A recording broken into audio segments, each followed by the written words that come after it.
All right, we are live on YouTube and good to go. Okay, I now call to order the August 5th meeting at 5 p.m. Will the clerk please take roll call?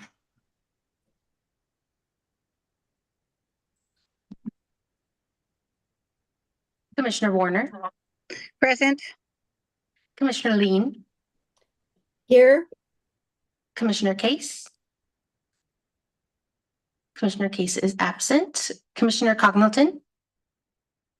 Commissioner Cogmelton is absent. Commissioner Peck. Here. And Commissioner Moorhead. I'm here. We do have a quorum. Great. Did anyone submit a public comment in advance? We did not receive any in advance. Okay, if anyone in actual or virtual attendance would like to speak, please raise your hand now or press star 9 to raise your hand if you're connected by phone. Okay, we'll now move to the consent agenda consisting of last month's meeting minutes and the agenda for tonight's meeting. Are there any items that anyone would like to have removed from the consent agenda? That's a no. Do we have a motion to approve the consent agenda? I motion to approve the consent agenda. Do we have a second? I'll second that. Thank you. All those in favor say aye. Aye. Aye. Any opposed? Okay, the ayes have it and the motion's passed. Let's jump right into guest presentations. We have the Martin Airfield Area Planning, Mr. Ben Hoppy.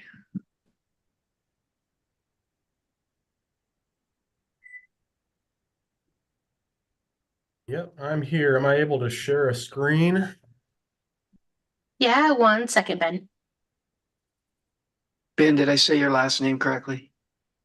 You corrected it at the end. Yes, Hoppy. Yes. Thank you. Excellent. Well done. Most people don't get it. Okay.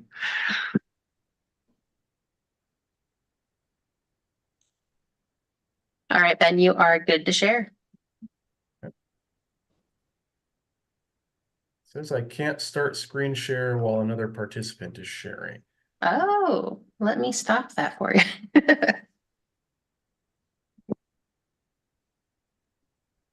There we go.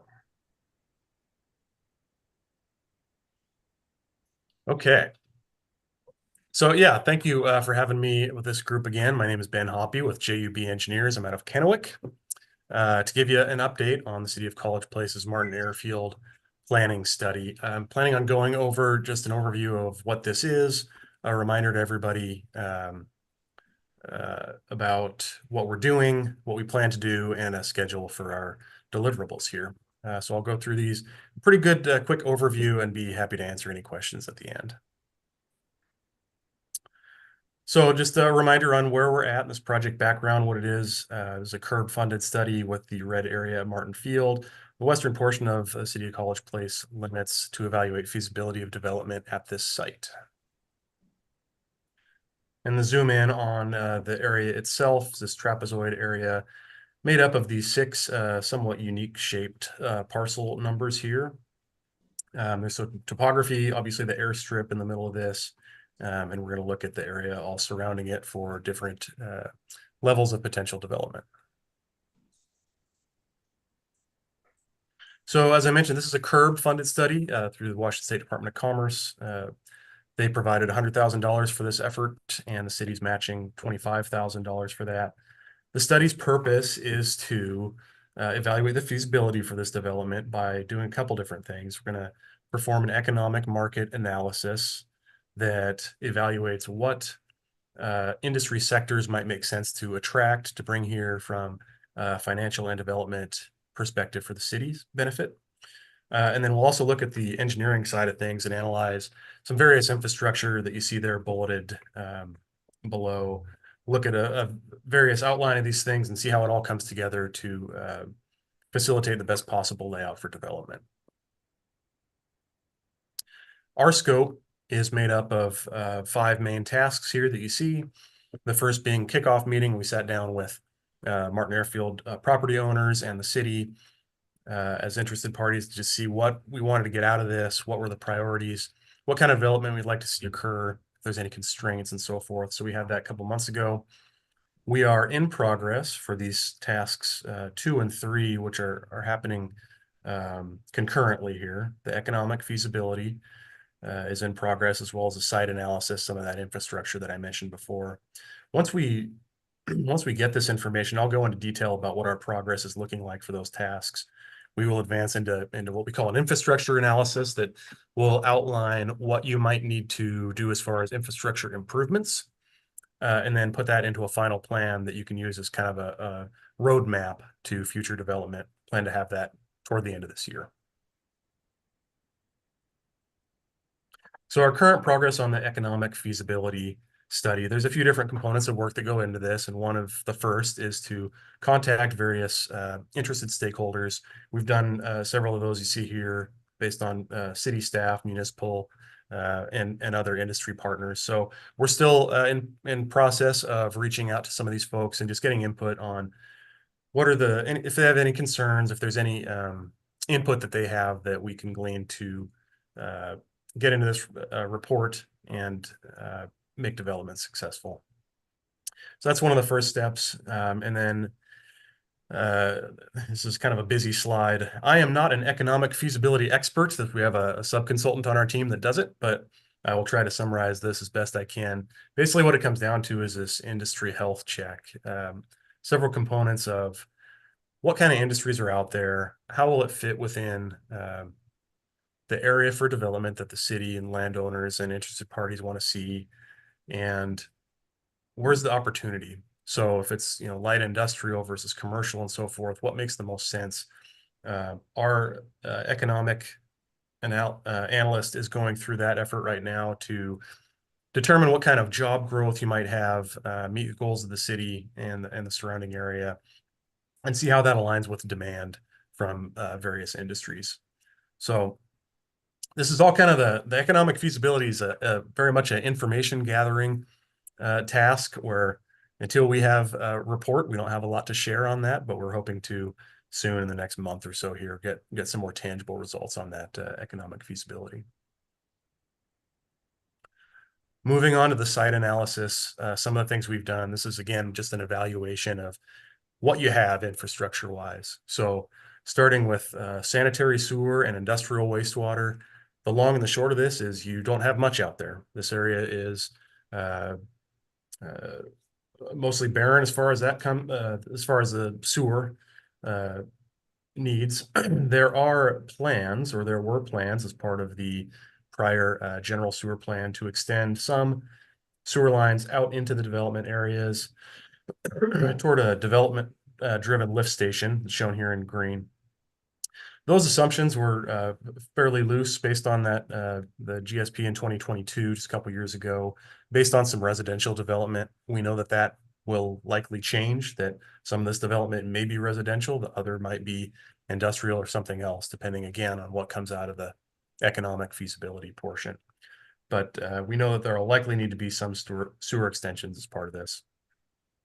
Industrial wastewater is something that we look at depending on the industry that's brought in. Some of these high volume users, high wastewater generating users would benefit from a wastewater system. You currently have nothing out there, but we'll look at what those users might be and if they're high enough wastewater producers to justify some sort of treatment system. Going into potable water, there's water lines surrounding this area, none really in this area. So the gist of this slide is that the highlighted portions are planned. They are proposed, but not yet existing. There's some neighborhoods and adjacent areas where there are existing lines that could be tapped into, extended. We're doing a comprehensive evaluation of how that might look. You also have a couple projects that are ongoing in the design phase. One to be a new reservoir, shown at this little pink circle here, and then eventually a proposed well and a lot of new supply lines to connect and go in between, serve these areas. So with this development, we would envision something of a loop like we're showing here. Again, this is more of just an evaluation of what you have. And then when we get into the more robust infrastructure analysis, we'd get into some detail on how exactly this area might be served. But that's what you've got for water at this time. And just a couple notes quickly on irrigation and stormwater management. So this is something that sometimes we look at depending on the user, if there's going to be a large amount of landscaping and such. And if you have readily available irrigation that might make sense, sometimes we recommend extending those irrigation lines. It's usually not much to that. And then on the surface and stormwater management side, the gist is that all the stormwater that's generated on site, we want it to stay on site. It's usually in the form of swales or infiltration facilities of some kind.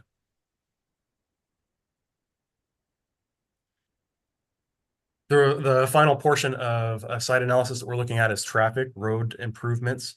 What we're planning on doing here is evaluating several intersections along Whitman Drive, as noted in these letters, A through F, and then there's one at College Avenue and 4th, letter G there.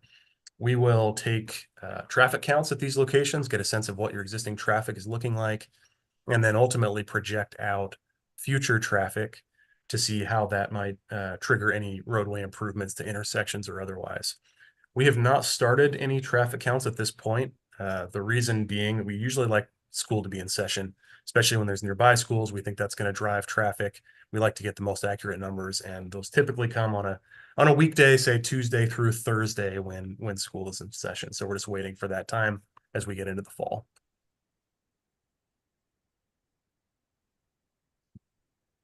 The other thing we've done in concert with this site analysis is drone flight to get some aerial imagery. This provides us with not only some good pictures for marketing and renderings in the future, if you like, but photogrammetry and basically a survey of the area so that we can identify topography, any constraints, so that when we're looking at sewer improvements and so forth, we've got a good idea of what the existing ground is doing and how that might align with any infrastructure improvements. These are pretty fresh. We were lucky enough to have the airport shut down a couple weeks ago, so this is just about 10 days old, these images when they were working on the runway. Got a lot more images where this came from, and collected a great deal of data out there with our drone.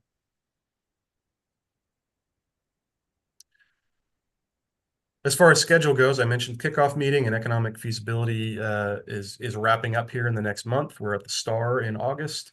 A little bit more to do on site analysis, and then we'll start kind of blending that in with our infrastructure analysis, depending on the results of the economics, and putting that into a plan toward the end of the year. So that is the goal. We're on track, on schedule.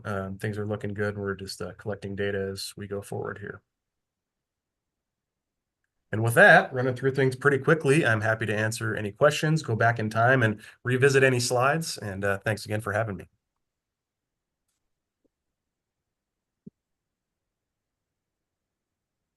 Any questions for Ben?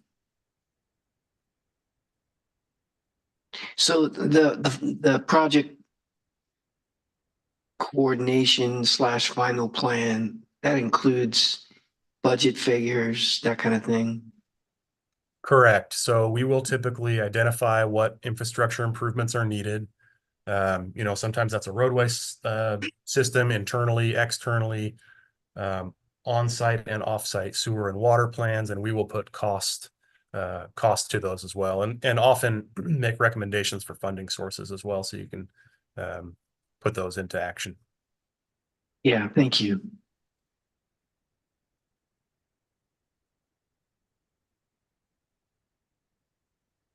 Any other questions for Mr. Hoppy?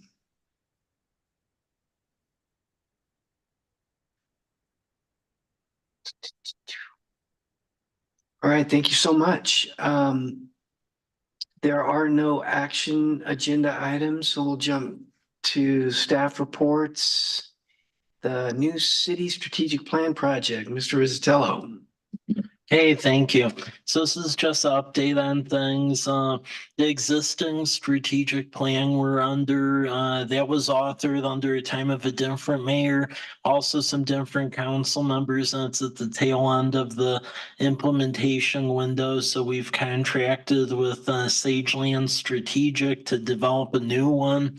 A couple things are going on right now. There's a couple of key stakeholder interviews going on. So it's a random sampling of folks, but if you get an email from Zach Rathkai or a phone call, that's what that's about. They're trying to do a random sample of surveys. Also, there is a general resident business owner one that's been shared in the newsletter, mailed out to all the utility rate payers, and then on the city's social media page, both in English and Spanish. Once we get those results, the general idea is that we'll be going deep into re-envisioning a mission and vision statement as we get toward the tail end of the month, and then working on goals and objectives and such for the next 8 years. Idea is to get a new plan in place that incorporates everyone's feedback, approved by council and adopted by year's end, and then we can then tie projects to those new goals and objectives at that juncture, and then it'll be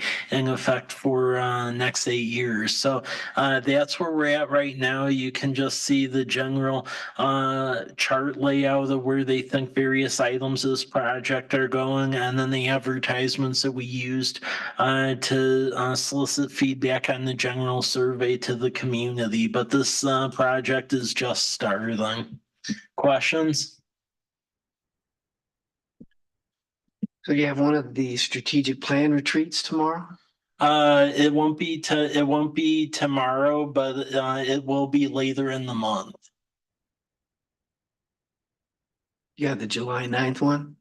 The July 9th one, we did not have that due to lack of quorum. So we're going to be starting that basically August 20th as we put in information for consideration, and then moving along that trajectory.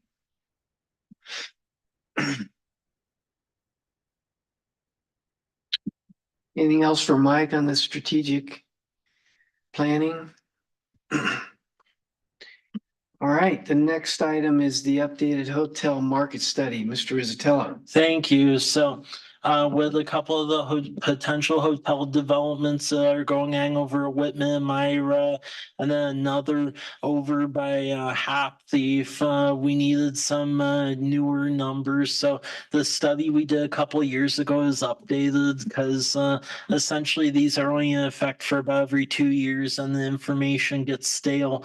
But the nuts and bolts of everything can really, there's 2 documents. There's a general study and then the pro forma. The meat of this is the pro forma though, and you can essentially, once you get over to page 3 of 16 in the pro forma, that essentially shows the operating expenses versus the reserves and income. So you can see on the net cash flow, it's estimated that would go positive in the 3rd month, and it's pulling in decent revenue. The nuts and bolts of the study is we can support about 2 pretty good sized mid-range hotels in the city. Areas of that target are either down by the Hop Thief Walmart area, the area behind Home Depot, and then immediately adjacent to the university itself. But yeah, this is updated study. If anyone has any questions, but this is furnished to all folks that we've been in contact with about finally getting lodging facilities in the corporate limits.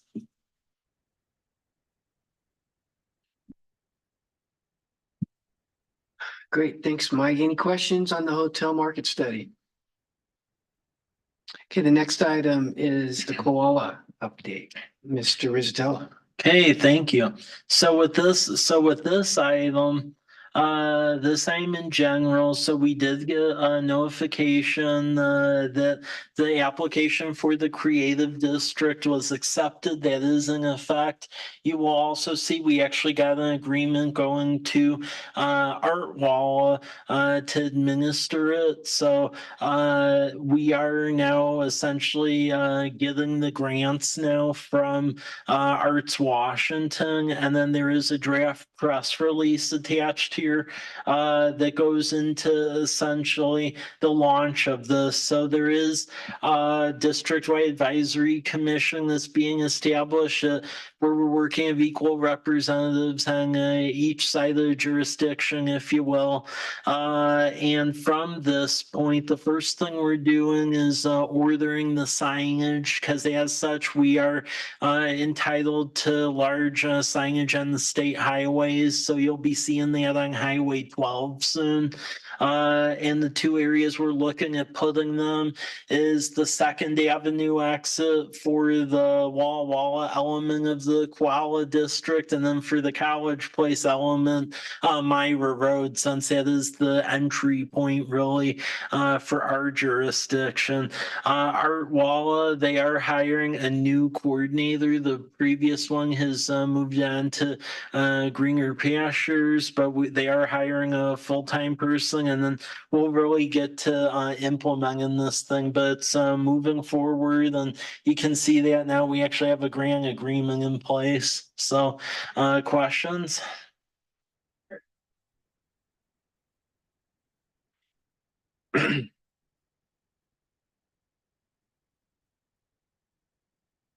All right, thank you, Mike. The next item is the proposed state business license threshold review. Mr. Rizzatello. Okay, thank you.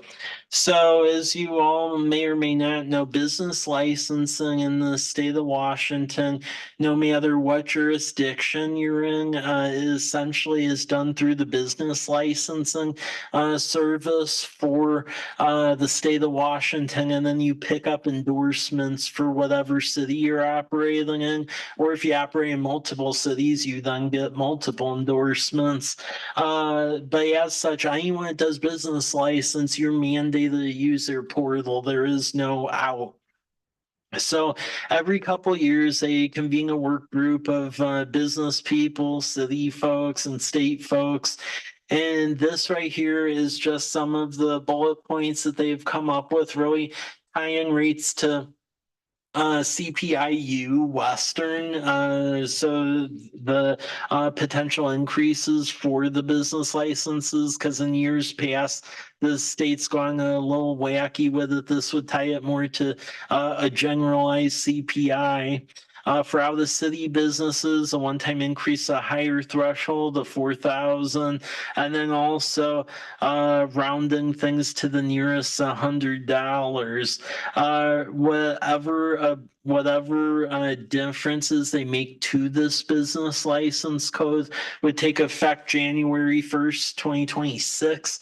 But they duke it out during the longer legislative session, which is the odd number years, which we are coming up on. So this is in general just the summation of the estimated edits they are looking at this time. So where's the $4,000? I don't see that in the. Let's see. The first bullet point on page 1.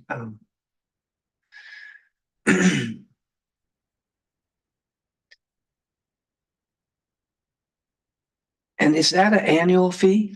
That is an annual fee, and I believe what they are tying to with that is there is a generalized business license contract you can get for larger level contractors that are in multiple jurisdictions, and I believe that's what the tieback is language for the 4,000. And the AWC coordinates these this approach for all cities? For all yeah, they coordinate for all cities, and then for business, it's the AWB that covers it on the business side. So the Association for Washington Business, and then they try to interlink the two, and then it gets duked out at the legislative level on the odd number of years. All right. Any other questions for Mike on the proposed state business license threshold? Okay. Next item is the community events update. Ms. Reed.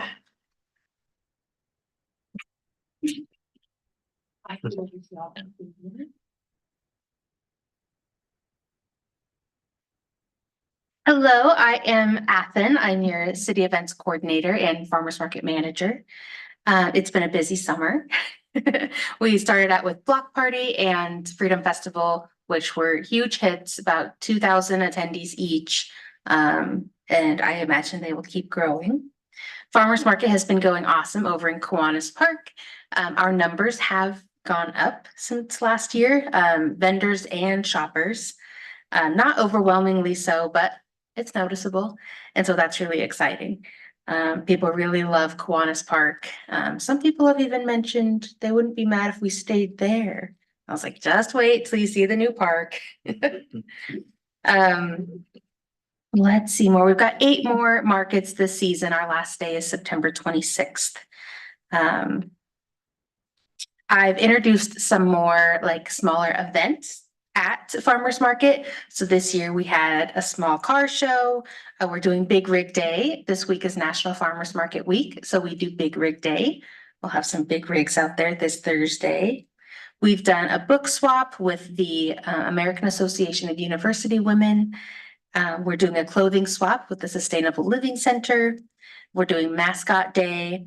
We did a Dog Day and Community Partnership Day, where we had local nonprofits out. And these have all been a big hit so far. And we see shopper numbers increase on those days too, which was my goal. Movies in the Park has been a good hit this summer. Our numbers are also up from there. This past Saturday on the 3rd, we did A Bug's Life, and that was the biggest turnout I've had in the past 2 years. At least 100 people. Yeah, and so our numbers are growing there. People also love it in Kiwanis Park. We've got one more movie in the park. On the 24th, we're doing If, the one about imaginary friends.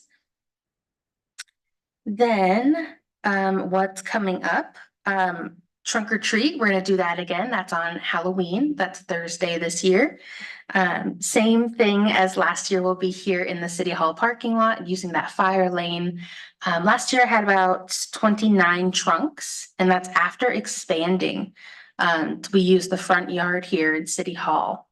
And I imagine we will be outgrowing the venue in coming years. So we'll have to think about that. And then Winter Festival, Winterfest and the Lighted Parade will be Thursday, December 5th, which we do the first Thursday in December. Milton Freewater does the first Friday in December, and Walla Walla does theirs the first Saturday in December. So it might be beneficial to have them all 3 in a row like that, because then people will just want to do all of them if they already have their float decorated. So we'll see how that goes. Any questions about our city events? Yay. Thank you, Athen. Next item, the August 2024 development update, Mr. Rosatello. Okay, thank you. So you'll see updates to larger developments or active ones through a month of August. I'll just go through ones where there have been noticeable changes going on. With Jersey Mike's, what they're doing with that is they're trying to lump a bunch of them in this market around the same opening date. And there were some delays in getting essentially some of their kitchen equipment ordered bulk for all of them. So apparently all the ones that are going on in Eastern Central Washington are now aimed for around a Thanksgiving opening date. So that's what they're aiming for for. Walmart, the renovations on that have actually increased, so they are doing some improvements now to their HVAC system. And also, at first they were just going to do spot treatments on their front parking lot. Now they're actually going to be redoing the whole parking lot. So there's going to be portions of that blocked off from time to time, and we'll get through it. It's just going to be very intensive. Then you can see we're still talking to some gas stations and car wash related things. Fourth, properties along Myra Road, they have one grocer is still in question, Project Cobble. That's really being tied to a grant which we're aggressively going after for that roundabout behind Home Depot. So we're working there. And then as you get further on in the Atlas project, Bullseye, that's also tied with the Project Cobble, as is Project OPH. And then a new one is that the developer is also starting to try to get some agreements going with other fast food franchises for the pad sites as that hotel comes online. So there is a Project FH, which is a sandwich purveyor. Again, use your imagination with abbreviations and you can figure it out. Then Meadowbrook, there's a potentially a brunch place going in there, so we'll see how that goes. As we get into the next page, Project Y, that one is another grocer that's a little bit on the back burner right now. What they're trying to do is they actually want to pull out of their store in Airway Heights and sell that to someone else, and then they're using that money to go build here. So there's a little bit of a transactional timing issue. Project MP, that one seems to be getting some fuel under it. That would be a nice longer term. It's like an extended stay hotel, but it's a really nice one. So they are doing due diligence near Hop Thief, but that's looking like it has more fuel to it. Project FM, they're really intrigued with that roundabout concept going toward 125 in College. So you're going to continue to see that, I think, get some fuel. And then Project Long, that's operation wants to go on the north side of Commercial Drive, and we're working through their various submissions to date. Residential side, Homestead, once they're done with Avery Estates, Haven Homes is going to move to the last phase of the Wise size on Dones. I will say also we got it in place in time, but the city council did pass a code now where as developers do that sort of thing, if they have what's called a charitable covenant, they have to provide a checkbox for the homeowners to opt out of it, because there was a practice going on over there where they had a charity and it was like a buried in little type where it carried with the property. So people were paying and there's no ability to opt out. Now it's like a checkbox type thing. So just be aware of that. The Dawson cottages on Birch, those are still being built out. They're getting near completion. They look really cool. For 600 square feet a piece, those units are really well put together. Northwest Residential, this one's very interesting how this has been moving.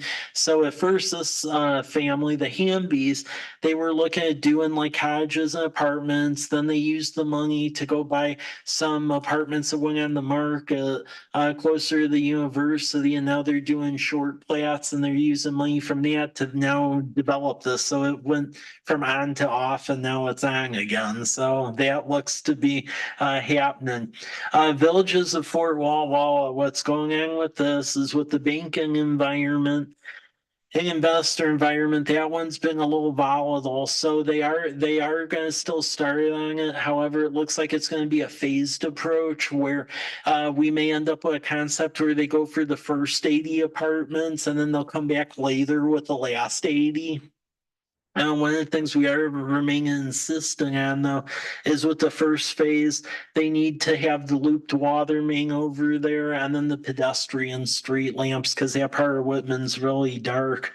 The Sermon development and Spitzenberg, those are going up. I mean, so they're already on their third building and they just poured the curb, so it's moving along well.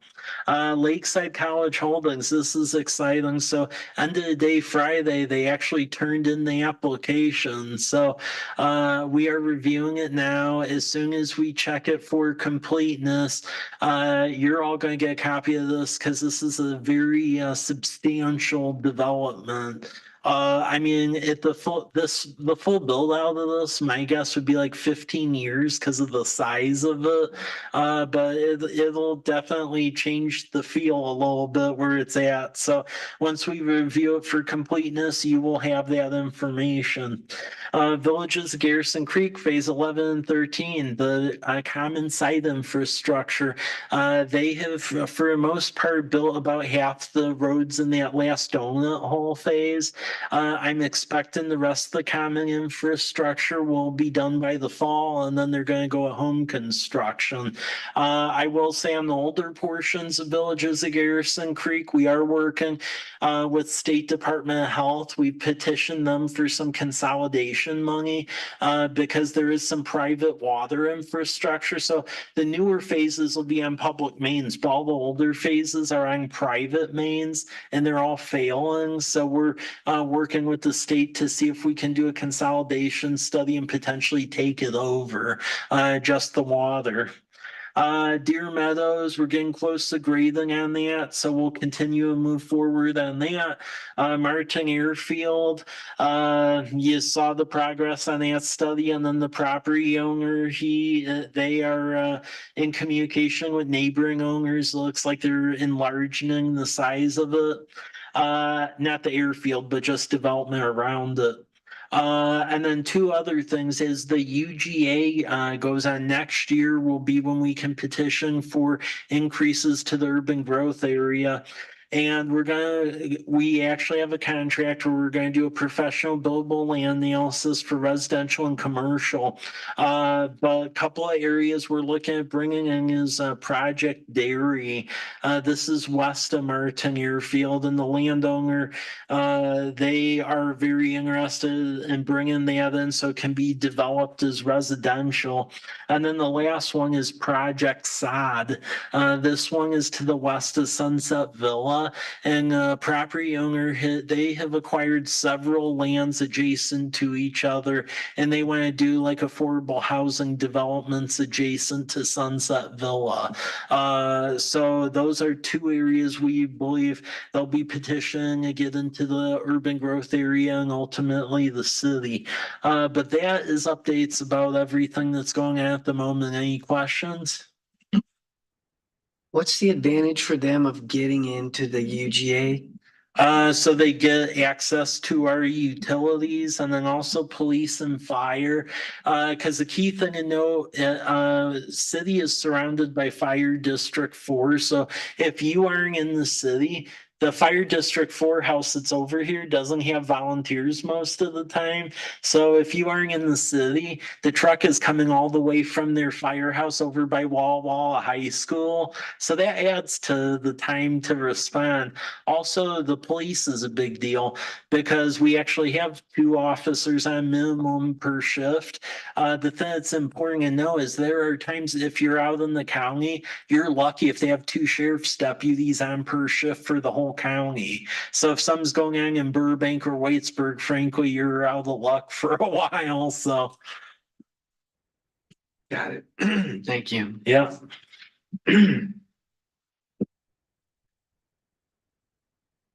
Okay, next meeting would be September 9th, since the 2nd is Labor Day, I'm assuming.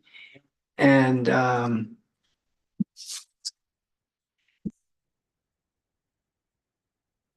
we just need a motion to conclude the meeting.